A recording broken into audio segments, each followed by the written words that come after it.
Good day to all. Welcome to Extreme Recap. Welcome to Extreme Recap, everyone. A reporter from a newspaper is assigned to cover the Bermuda Triangle for a story. In any case, a peculiar little experience looks for him today. We'll go over the movie's plot again.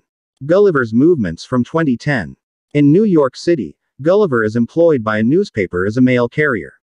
The clumsy worker will have to conduct interviews in order to hire a new assistant to assist him with the company's tasks in another week of work. In the end, Gulliver hires his new assistant. He goes by Dan. On the same day, the new employee is shown all of his responsibilities by the head delivery man, additionally reminding him that they are only delivery men and should not be noticed. Dan, on the other hand, ultimately defies his superiors, directs the auxiliary to speak with the company chief and even Darcy. Gulliver's long-term love for the newspaper editor Dan receives a promotion to head of mail on the same day for his efforts and cooperation with all employees. The information saddens Gulliver. All things considered, Dan has figured out how to foster exceptionally well in the organization, with the end result of outperforming him in only one day towards the finish of his workday.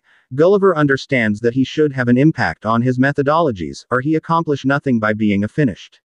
He sees from a distance that his colleague Darcy is still in the workplace, and he makes a move to converse with her about his sentiments when he encounters the supervisor of the paper. The conveyance oddball makes no move. He takes a form to apply for the traveling position, which is all he does to cover up the awkward situation. Essayist Darcy is dazzled, as she didn't have any idea that her colleague composed. Even when she is traveling, the woman anticipates receiving some of Gulliver's travel articles the following day to impress her. Gulliver merely confirms that he will bring an article he wrote himself during a previous trip to Mexico. The eccentric delivery man realizes at home that he has gotten himself into a serious predicament due to his lack of travel experience and writing skills. As a result, Gulliver comes up with the brilliant idea of incorporating articles from other journalistic websites into his own. The following day, the article written by Darcy's coworker impresses her. She claims that the travel writer position belongs to him, and his first assignment will be to write a story about the Bermuda Triangle. The woman claims that she would carry out this work on her own. In any case, because of her nausea issue, she would wind up not having the option to deliver great substance. Gulliver decides not to contest the outcome and immediately begins his expedition to begin this new journey. An aide recounts to the hero that the frightening tales about the Bermuda Triangle are deluding, this being a method for getting more sightseers to visit the secretive spot. The new travel writer soon finds the trip to be completely pointless. There appeared to be little to report while he was on the high seas.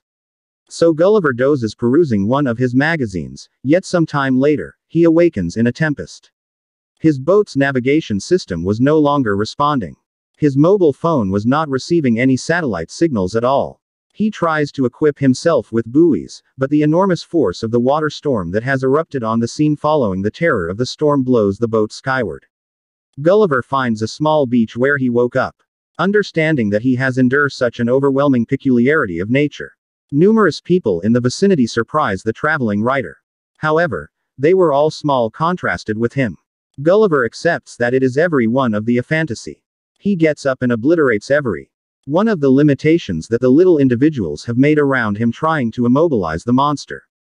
Once more, a gathering of men toss a few snares and figured out how to cut the animal down, who rapidly swoons from the fall. When Gulliver regains consciousness, he discovers that the small men are carrying him. Everyone is impressed by the capture giant's size as he moves through the town. The military general Edward presents the massive animal to his Lord Theodore, the ruler who orders the whole realm of Lilliput. Gulliver remained clueless about the situation. Is shipped off a jail where he meets Horatio, a man who turned out to be captured only for checking out at ruler Theodore girl. Before the Goliath shows up, Horatio uncovers that he was the tallest man in Lilliput. Because of their lack of interest, the two prisoners eventually form a friendship. However, not long after General Edward begins using Gulliver as a machine for forced labor in the kingdom's activities, Edward installs a control mechanism on the enormous giant. And by means of this, levers enable the army leader to completely control the beast's body. At that point, the bluffers, who are the best adversaries of the realm of Lilliput, start a campaign to attack the opposing kingdom. They penetrate the city and put a match to a district, which is all main an interruption to catch Princess Mary Edward, and the two detainees hear the fire signal and comprehend that the realm is under foe assault. The giant was given an immediate order by the general to abandon his activities and accompany him to the royal palace. The princess might, after all, be in danger. Gulliver expeditiously complies, and after showing up on the scene, he gets orders from Edward that he isn't to slow down the salvage of Princess Mary Horatio.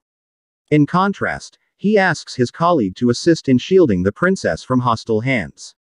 The giant helps his friend and saves the king's daughter from the blessed without much effort. An assault.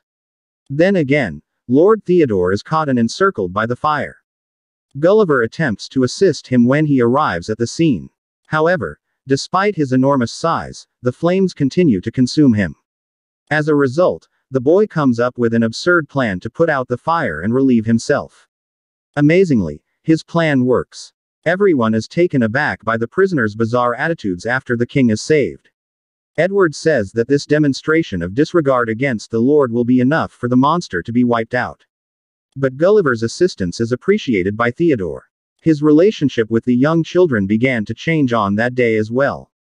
The following day, the giant creature has been invited to a royal dinner, but he says he won't go unless Horatio is there as well. In the end, the king gives in and lets them both go to the event. Gulliver is questioned about his origins and whether he is the king of his empire when the two prisoners attend a royal dinner with the entire nobility. In contrast, the giant ends up twisting the narrative and asserting that he is the president of the community in which he lives and that he is in charge of everything there. Everyone is awestruck by the beast's strength, even imagining that the giant's empire is the strongest and most powerful in the world.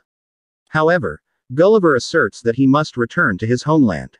Also, to do as such, he wants to track down his vote. Ruler Theodore says he will send his men looking for the vote. Furthermore, on the off chance that they don't find it, they will fabricate a method for transportation themselves to bring it to his back home.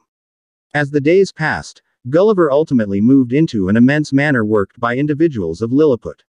All things considered, everybody in that realm has staggering structure abilities. The giant even has a media room where he uses a theater to tell the story to all the little ones. Nonetheless, the voyaging essayist acts like a primary person in a few existing motion pictures, guaranteeing that he has encountered every one of those astounding excursions. In the end, the traveler gets to star in major motion pictures like Titanic and Star Wars. In front of the entire population of Lilliput, he claimed to have perished in the great ship's sinking but returned to life a few days later. As time goes on, Gulliver even helps his friend Horatio win the love of Princess Mary by giving him advice and even singing a love song to him. However, as night falls, General Edward is still in charge of the princess. Oliver gets news that the Supreme Armed Force has at last tracked down his boat, however it was in exceptionally unfortunate condition, direly requiring a refit to fix the harm brought about by the tempest. The giant discovers his uncharged mobile phone in the same location. He realizes that he has been contacted by voicemail. Furthermore, when he opens his letter drop, he runs over certain messages from Darcy, the organization supervisor, finds that he replicated the article from another paper. She is furious because she was deceived. However, she also states that she will never meet him again because she is dissatisfied with the mannerisms of her coworkers. Also, presently she, at the end of the day, will be liable for composing the article about the Bermuda Triangle. Gulliver talks to Princess Mary that night and seriously considers not returning to his homeland. All things considered, in that realm, he is regarded and appreciated by each one around him. Additionally, if he does not obtain Darcy's forgiveness. The following day, General Edward informs his king that the giant ought to leave the kingdom as soon as possible because it would no longer make sense to return home. She was the impetus and inspiration for the journey, since his presence in that spot would be a disturbance to the whole populace. However, Theodore challenges him by asserting that Gulliver has only contributed to the kingdom's benefit since his appearance. The Lord, understanding the backwardness in the conflict, Chief's lines, chooses the Goliath as the new armed force general, downgrading Edward to the place of bad habit commandant. Therefore, the former general secretly disables all of the kingdom's defenses as a rebellion in retaliation for what he had done, leaving the foe troops allowed to complete an assault whenever Each century-old tower on the seafloor, projectile launchers and cannons are immediately hidden. Now, Gulliver must once more defend Lilliput against the enemy's assault. The Goliath enters the water and gradually moves toward the hostile boats. He informs the bluffers that they don't have to participate in human battle and that they could keep away from any sort of a showdown on the off chance that they would simply leave. The Goliath starts to imagine that it is battling its foes. Be that as it may, the adversaries don't consent to just take off. The ships move into position and launch a number of cannonballs in the direction of the enormous creature. On the other hand, when the shots hit Gulliver's body, they are sent back to the ships, causing a tsunami of chaos and destruction over the bluffers. As Lilliput praises their extraordinary triumph over their adversaries, Gulliver feels that he is the most grounded being in the entire spot and gets cocky through that enormous battle. In order to imprison the bluffers in the Allied lands, the giant brought all of the enemy ships there. After a few days, the kingdom as a whole begins to live in peace, not caring about conflicts or wars. The giant writer's ideals are also reflected in the building's gradual evolution. On one such day, while playing around with his companion, Horatio Gulliver encourages him to converse with Princess Mary as she is some way or another being compelled to cherish bad habit. Authority Edward, the monster, finishes cautioning that on the off chance that Horatio doesn't make some move, he'll enter the eerie friendship zone. The previous detainee presently has as a primary concern the significant mission of overcoming the princess of the realm. In the interim, Edward, who has thought of himself as double-crossed by his, goes to meet the Lord of the Bluffers. Also, clears up for him that he wishes to turn into their partner to smother the immense animal immediately. A machine so powerful that not even Gulliver's strength will be able to defeat it is the evil plan for the giant's demise. In Lilliput, an extraordinary celebration was occurring, and each one was content with the food, music and exhibitions.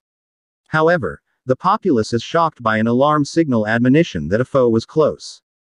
Gulliver requests that everybody be calm, and that he would take care of the issue. Another time, Edward shows up on the scene and inside, a little robot proclaims that he wishes to provoke the monster animal to a battle, and the kid acknowledges without showing any worry. Edward then activates the newest invention's combat mode.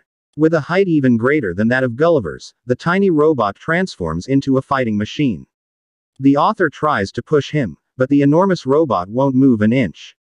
Gulliver is humiliated in front of everyone as Edward controls his machine and suspends his opponent by holding him by his underwear. Nevertheless, the populace begins to support the enormous strength because they have faith in him. Everyone learns from Gulliver that the tales he has told about his life are untrue. The giant finally declares that he has lost a battle, which is nothing more than bizarre ideas in his head, and the people of Lilliput begin to be ruled by the enemy. Gulliver is taken to an isolated island where no one dares to go in a boat-like device. The location is unknown to the general public. As a result, people fear it. When the giant lands on the island, he quickly takes over the entire area as he walks around. Horatio tells Princess Mary in Lilliput that he has been considering ways to assist his best friend. He also decides to rescue him on his own to accomplish this. After leaving the realm, he understands that the bluffers have caught another Goliath. This time, Darcy, the newspaper editor, remembers only that she had been through a terrible storm on the high seas. She wonders if this is a dream or a hallucination. In addition, Gulliver is held captive by a giant girl who lived alone on the island when a water storm arrives, completely engulfing her boat on the mysterious island. He transforms into a doll for her, places him into a toy house, plays different games with him after some time, lastly says she will kill him on the off chance that he attempts to get away from parachute. Subsequent to showing up on the separated island, talks to his friend after gaining entry to the enormous girl's home. According to the man, everyone in Lilliput need his assistance. And despite the fact that our inventions were described in stories, the giant is still steadfast and brave for having stood guard over the kingdom as a whole. Horatio also warns that Darcy Gulliver, a new giant, has arrived on the island. After hearing, he takes a closer look at where he was and decides to assist the kingdom and save the woman he loves. The giant realizes that before him, other humans were on that island, but none of them made it out alive. The Goliath figures out how to get this pilot's parachute and runs away from the area with his companion. In jail, Gulliver meets Darcy and attempts to make sense of about the counterfeiting he committed and even apologizes for it. In contrast, the publisher finds out that his coworker has always been in love with her. Be that as it may, what's more. In addition, the giant asks to be the royal guardian and frees the king. Theodore agrees once more and shows the boy his confidence once more. The following day, another fight was going to happen. Gulliver declares that if he prevails in the battle, the giant of Lilliput will face the robot of the bluffers. The two peoples will never again engage in conflict or war. On the other hand, Edward claims that if he wins the fight, he will take down Liverpool as a whole and become the new leader. The conflict starts. A conflict between titanic powers is pursued. The machine enjoyed benefits all along. Be that as it may, Edward in the end added new capacities to his robot. The electric generator that powers the former army general's robot can unleash powerful attacks on any opponent. Gulliver receives a powerful electric shock at this point, rendering him unable to move. In the field, Horatio tries to help his friend, but the former prisoner gets into the machines while Horatio rides his horse to the battlefield facilities and ultimately engages Edward in argument. Gulliver was suffering from multiple attacks at the same time. Nevertheless, a gap was created by his friend's strategy. Horatio figures out how to obliterate the electrical generator. Gulliver seizes the opportunity to attack as soon as he realizes it, ending Edward's disproportionate advantage. He manages to injure the robot before powerfully striking it multiple times with a steel statue. He wins the fight, rendering the machine powerless to continue. All of Lilliput rejoices in the long-awaited victory. Horatio at long last gets Lord Theodore's consent and Princess Mary's affection. They can now live together as they have always desired. Notwithstanding, the snapshot of euphoria and festivity is destroyed by Edward, who appears among the crowd and attempts to retake the princess. But his plan doesn't work because she hits him hard enough to knock him out herself. Gulliver celebrates with his beloved and then explains it to the King of Lilliput and the King of Bluffers. That conflicts and clashes lead to nothing, just misfortune in anguish. Each kingdom's representatives give up and agree to end this conflict that has lasted generations. The two countries are now one and form a great community. Gulliver exploits the second and attempts to offer to set things straight with his cherished, saying, sorry, for the falsehoods he has told and for all the off-kilter circumstance they have experienced. The famous giant sails back to his home at the end of the day. They meet the water trumpet together with Darcy. That led them to the enigmatic location and allowed them to return to their normal lives in New York. Gulliver's work has now garnered a great deal of respect. Together with his beloved, he embarks on his journey as a writer who travels the world, undertaking amazing expeditions. Turn on notifications, please subscribe for more videos like this, and like the channel to support it. Thank you very much for watching.